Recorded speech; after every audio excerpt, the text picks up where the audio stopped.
65 амандмани од ВМРО ДПМН за предлог законот за јавното обвинителство се пристигнати во Министерството за правда. Но дали тие ќе бидат прифатени? По вчерашното докажување на лидерите на двете најголеми политички партии, дали амандманите се во Министерството? Одговорот го добивме утрово. Од правда велат дека амандманите се кај нив. По прифаќањето на трите принципи за кои се заложуваше ВМРО ДПМН од страна на Министерството за правда, работните групи продолжуваат со средби, каде ќе се обидат да ги доближат ставовите за законот за јавно обвинителство. Идната средба е закажана за утре во 18 часот. Останува отворено прашањето дали со самото прифаќање на принципите на ВМРО ДПМН власта ќе ги прифати и барањата на опозицијата, кои произлегуваат од самите принципи, или пак станува збор за игра на зборови. Лидерот на опозицијата Христијан Мицкоски истакна дека смета дека власта не е спремна да ги прифати амандманите на ВМРО ДПМН, но и дека нема да ја понесе одговорноста доколку заради овој закон Македонија не отпочна со преговори за Европската унија. Тој обвини дека власта СЈ го користи како алатка против нивните неистомисленици, но и дека предлог законот бил намерно чуван во фиока за да се стави на маса кога нема да има време да се расправа за него, па топката за одговорноста за евентуалното непоменување на законот власта да ја префрли на опозицијата.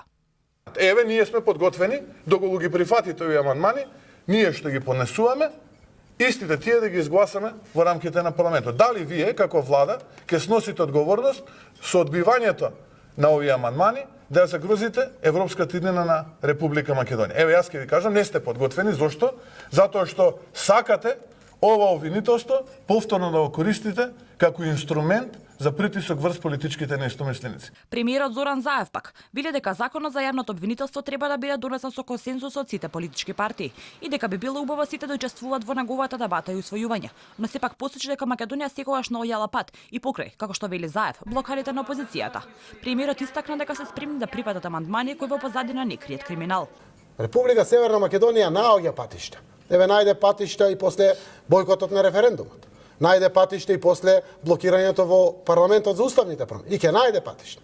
Но редот, ако сме за НАТО и за ЕУ, реално да ги поддржиме процесите. Секој амандман кој што не крие во себе заштита на криминалот, за нас е прифатлив. Второ, се што е согласно укажувањето на Венецијанската комисија, се што е согласно уставот на Република Северна Македонија, се што е согласно принципите и создадените институции, секако дека е прифатлив.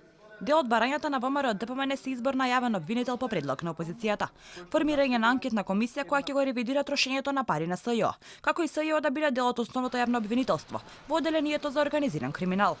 Заев по завршувањето на ТВ дуелот се огласи на социјалните мрежи, каде вели дека СЈО ќе биде оддел од јавното обвинителство со јасни ингеренции.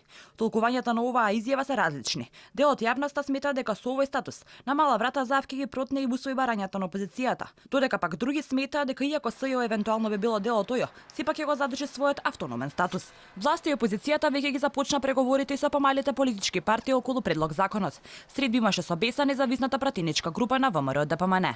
Предлог законот до понеделникот беше во собранието, но заради преговорите беше повлечен. Законот за јавно обвинителство, кој е еден од клучните за започнување на преговорите на Македонија за влез во евроатлантското семејство, се носи со двотретинско мнозинство. Иако од власта велат дека фиксни рокови нема, сепак законот треба да се најде пред пратениците до 1 април.